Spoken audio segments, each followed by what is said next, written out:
Police neutralized notorious Abuja kidnapper in the fight against insecurity. Military group killed 3 soldiers to vigilante in Nasarawa. New Nigerian workers and pensioners protest non-payment of entitlements. Last on the foreign scene, Hamas responds positively to ceasefire plan amidst growing humanitarian crisis. Hello and welcome to Trust TV News Updates. I am Martia Umar. Thank you for joining.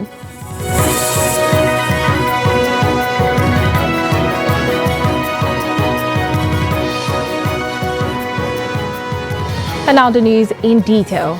Operatives of the Nigerian police force attached with Department of Force Intelligence tactical teams have gone down a notorious kidnapper terrorizing the outskirts of the Federal Capital Territory, Abuja. The notorious bandit Isa Dede was neutralized during a gun duel with security personnel who had combed the hideout of some kidnapping syndicates, making lives unbearable for residents of the suburbs in the FCT. The spokesman of the Nigerian police, Olumuyiwa Adejobi, who revealed this on Wednesday morning, disclosed that some members of the syndicate fled when they sighted police operatives. Adejobi called on the public, particularly medical practitioners, to call the attention of police operators when treating patients with gunshot wounds for further investigation. And this tension in Nasarawa State as a suspected military group have laid ambush and killed 3 Nigerian army and 2 vigilante groups in Umaisha district of Toto local government area of Nasarawa State. And some unidentified gunmen also launched an attack recently on Okudu village and killed scores of persons. A report said that the army were deployed to Katakpa and Okudu village to maintain law and order following the persistent communal crisis in the area. A very sad development. Several people were reportedly killed by suspected gunmen who invaded Nweli community in Umogidi ward at Adoka district of Otukpo local government area of Benue State. And the attacks commenced on Saturday and lasted till Monday.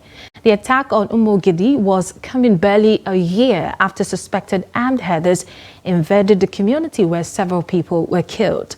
A legal practitioner from the local government, Ada Uchuli, said that the suspected gunmen migrated from the Agatu local government area of Otukpo. And according to him, some of the armed men who resisted the youths from invading their communities climbed and hid on trees where they unleashed terror on the people. An Anambra State Fire Service successfully averted fire disaster in Awka gas plant and Nnewi timber market. Firefighters battled for 6 hours to extinguish a fire outbreak at the Nnewi timber market, which originated from a gully heap of sawdust, and quick response prevented the fire from spreading throughout the market. Additionally, firefighters prevented an explosion at a gas plant by controlling a fire that started from burning bush behind the plant. State Fire Chief Engineer Martin Agbeli confirmed both incidents, emphasizing that no lives were lost despite causing panic in affected areas. And while attributing the Awka fire to bush burning, the cause of the Nnewi inferno remains under investigation. And still talking about fire outbreak on Wednesday morning burnt a popular nightclub known as Rockefeller in Abakaliki, the Ebonyi State capital, and properties and goods worth millions were destroyed before the fire was put off. The club is located along Udoji Street, Biri Abakaliki, the Ebonyi State capital, directly opposite the Paurutangele Township Stadium. And the fire incident, which was said to have started at about 5:30 a.m., lasted for over 1 hour before the intervention of the Ebonyi State Fire Service. An eyewitness, Uche Ogbodo, attributed the fire outbreak to power surge, adding that staff of the nightclub were asleep when the fire started and they were unhurt during giving this interview. And the Chief Fire Officer, Ebonyi State, Raphael Ibiam, said they received a distress call around 6:30 a.m. about the incident, adding that on arriving the scene, lots of damage had already been done by the fire. Moving to the National Assembly now, Senate Committee on Banking, Insurance and Other Financial Institutions have postponed its interactive session with the Governor of the Central Bank of Nigeria, Olayemi Cardoso, till Friday, the 9th of February at 9 a.m. This was announced by the chairman of the committee, Senator Adetokunbo Abiru, after waiting for close to 2 hours for the CBN governor on the planned interface. The Lagos lawmaker explained that the postponement of the interactive session was due to CBN governor being held back and the House of Representatives trying to address some economic issues. He further stressed that the interactive session was moved to Friday so it could meet with service chiefs to also address some other challenges facing the country. The chairman of the committee revealed that there will be a session with the service chiefs on Wednesday, which according to him might extend to Thursday because it also has to do with the issues of very serious concerns for the country. Recall that the committee, in response to the Naira's collapse to 1,520 Naira to the US dollar, summoned the governor of the Central Bank of Nigeria, Olayemi Cardoso, to speak on the status of the economy and the free flow of Naira on the foreign exchange market. And moving on now, workers and pensioners from New Nigeria newspaper company, along with members of the Northern Governors Forum, staged a peaceful protest on Tuesday to demand the payment of their outstanding benefit totaling over 2.1 billion naira. And despite directives from the Northern Governors Forum, a lot of them came out en masse to protest. And during the protest, the former workers and the union representatives appealed to the Northern Governors Forum, chaired by Gombe State Governor Inuwa Yahya, to intervene in the matter. Trust TV's Bello Musa has more. The former employees stated that within the now defunct newspaper, many of their former colleagues are either sick or bedridden, still awaiting payment of their entitlement years after retirement. It's quite unfortunate to say that a great legacy like such things that Sedona left is actually facing a kind of difficult situation, most especially since after the Northern Governors the properties have been handed over to Northern Governors. We have been facing one or two challenges to a time that it has become on stake, that nothing is coming in, nothing is going out. It is very pathetic. You wonder how these workers survive. You can see the number. You can see some people have even of aged.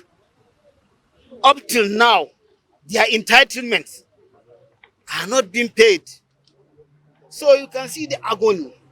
It is very pathetic. Please, but things are not easy at all. People are suffering. Our staff are suffering. We need them to come to our aid. So please come and help us. This is another year now. We have been expecting. Our people are dying every day. Like last month now, about 2 people, we lost about 2 people again.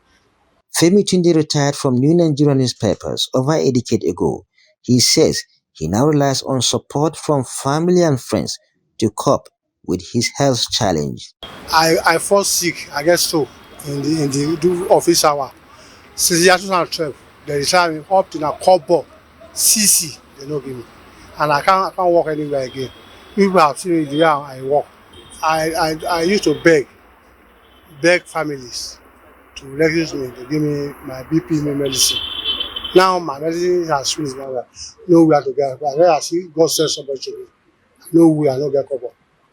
The workers mentioned that during Kashim Shettima's tenure as governor of Borno State and chairman of the Northern Governors Forum, a 5-man committee was established to initiate the sale of New Nigerian newspapers' properties with the intention of compensating the workers. However, despite the sale of these properties, the workers have yet to receive their payments. It may also interest you to know that over 102 of our members have died since that time while waiting for this benefit. We are praying today that Northern Governors should first and foremost compare the management of New Nigeria and the committee.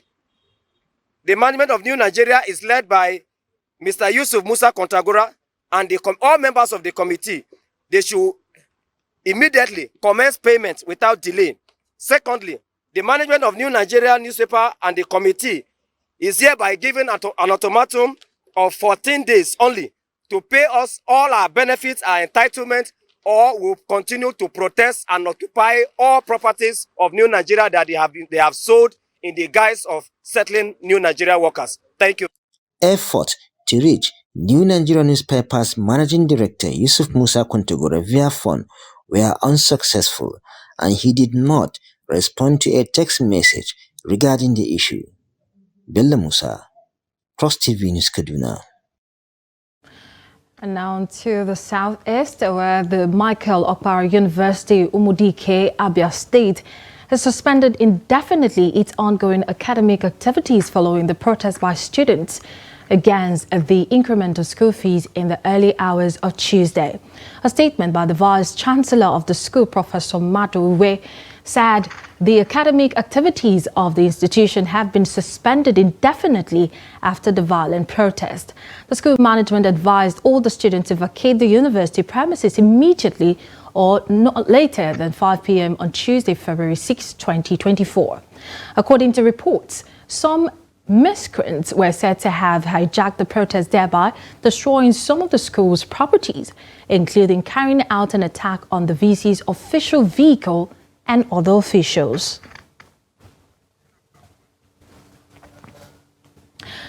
You're still watching the news update on Trust TV. Coming up shortly, Makurdi residents call for urgent intervention to address dilapidated infrastructure. Details of that report and more after the break. Stay with us. Welcome back. If you're just joining us, this is the news update. A recap of some of our top stories. We told you earlier that police neutralized notorious Abuja kidnapper in the fight against insecurity. And military group killed 3 soldiers, 2 vigilantes in Nasarawa. Moving on to more news, EFCC's Ilorin Zonal Command has arrested illegal miners seizing 12 truckloads of lithium in Kwara State. The suspects, apprehended in various locations including Patigi, Igbeti and Ogbomoso, face charges under Section 1, Subsection B of the Miscellaneous Offences Act, Cap M17, 1983, punishable by life imprisonment. Most are truck drivers, some allegedly linked to foreign nationals and local accomplices. The FCC vows to intensify its anti-corruption efforts, targeting illegal mining networks nationwide. Commuters in Makurdi, the Benue state capital, have called for urgent rehabilitation of the popular old bridge that connects the southern and northern part. And according to them, the dilapidated bridge has become a death trap, which, if not fixed, will lead to avoided loss of lives and property. Jimmy Azande has more on this report.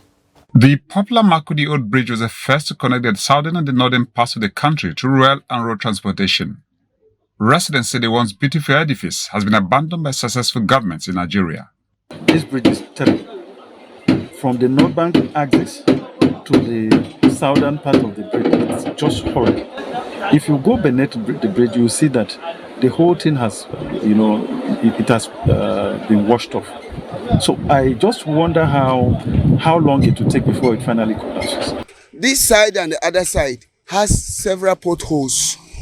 So we as praying if God could give person that will aid us, not necessarily overhead bridge and whatever, but they should construct this one for us so that it will be easier movement for us. The bridge newly was very fantastic movement.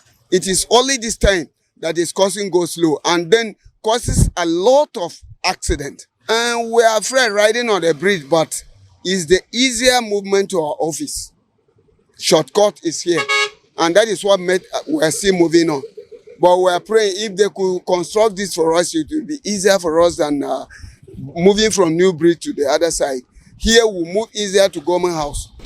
Apart from its deplorable condition, They say the bridge has become a breeding ground for criminal activities. This is the first road that links north to the south that has been neglected. Government upon government. This one has come now with a different approach. So we are happy. This is supposed to be fixed. We'll be happy if this is fixed to help cartel, criminals and hideout won't be here.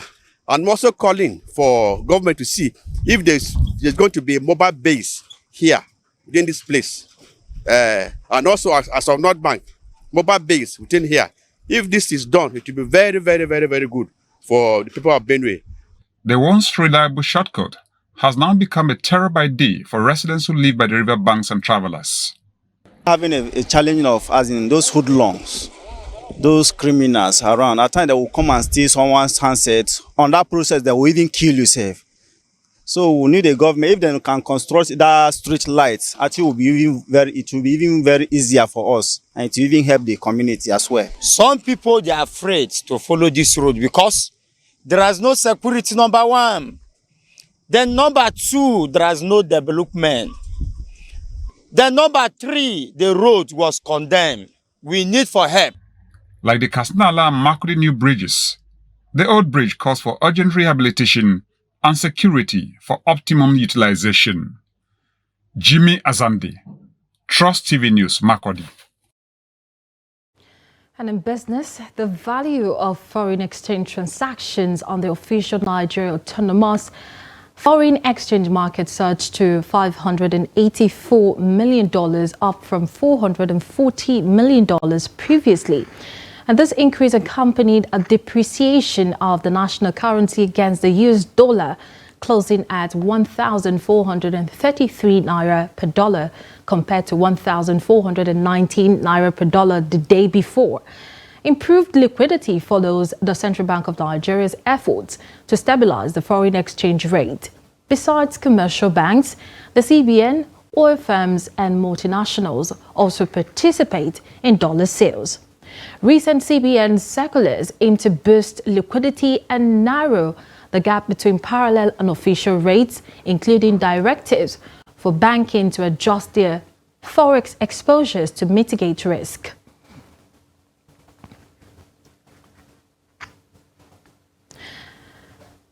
And on the international scene, Hamas says it has given its response to a framework proposal for a new ceasefire in Gaza.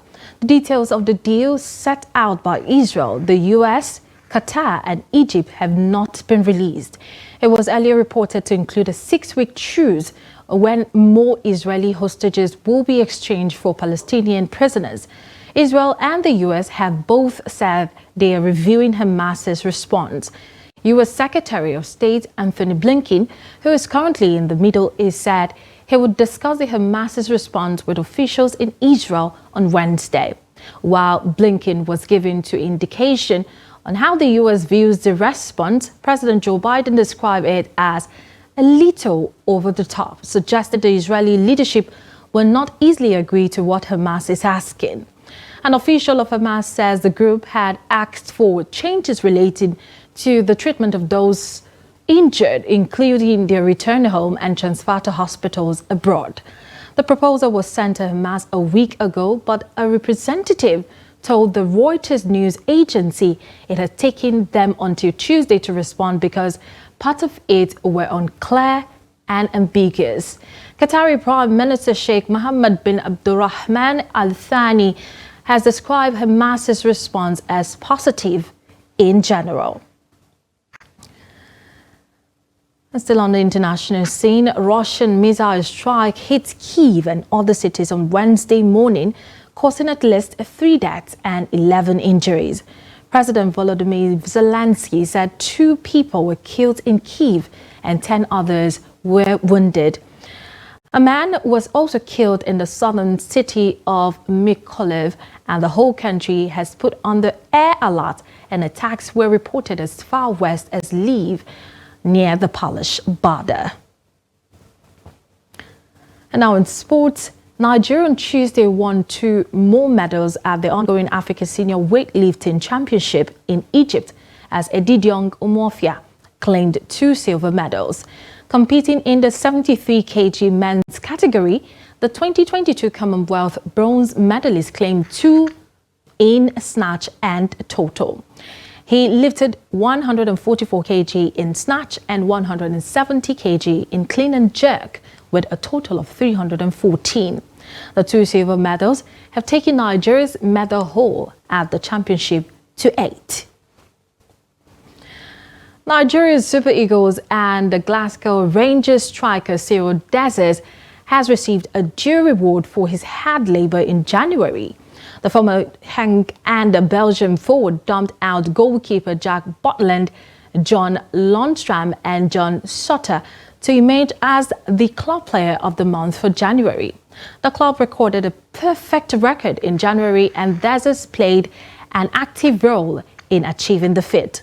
He scored 3 goals and 1 assist in January to take his tally this season to a double figure for the club in all competition. Dessers was unable to make the final court for the Super Eagles team to the ongoing African Cup of Nations in Ivory Coast. With that, we have come to the news at this hour. For more, follow us across all our social media platforms. I am Martia Umar. Thank you for watching and stay